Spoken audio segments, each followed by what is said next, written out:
Listen, content without context will leave you confused.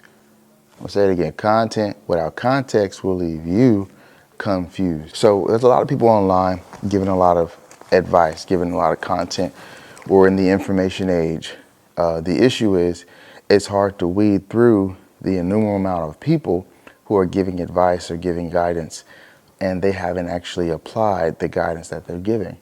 Much like a nutritionist or a doctor that's very overweight, or a marital counselor that is going through their third divorce, or a financial advisor that is up to his eyeballs in debt, cannot control his or her spending.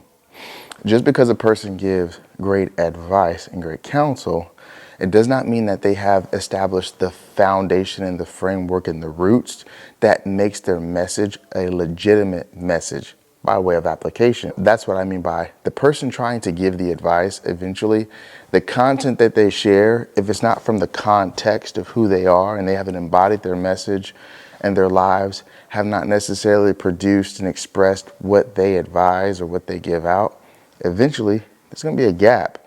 There's going to be a lack of results. Or that person, maybe they still hold their public persona online. They convince other individuals that they do have the context that is the place that their content comes from. It's very hard to decipher between the two.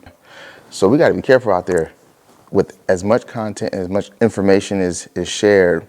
What type of content is content for utility, content for application, content for transformation?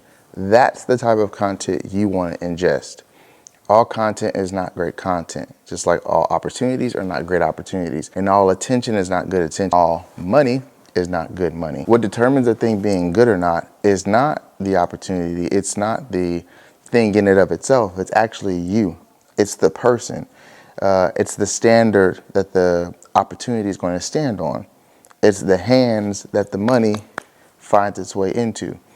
So amongst the sea of advice, I keep hitting this microphone. What happens when you talk with your hands a lot, right? You just be over here talking with your hands. So amongst the sea of good advice and great content out there, make sure you are doing your due diligence to have discernment on whether or not you're just taking in good advice or you're taking in advice that someone has actually used and they just tried and tested. Hit the follow button for more.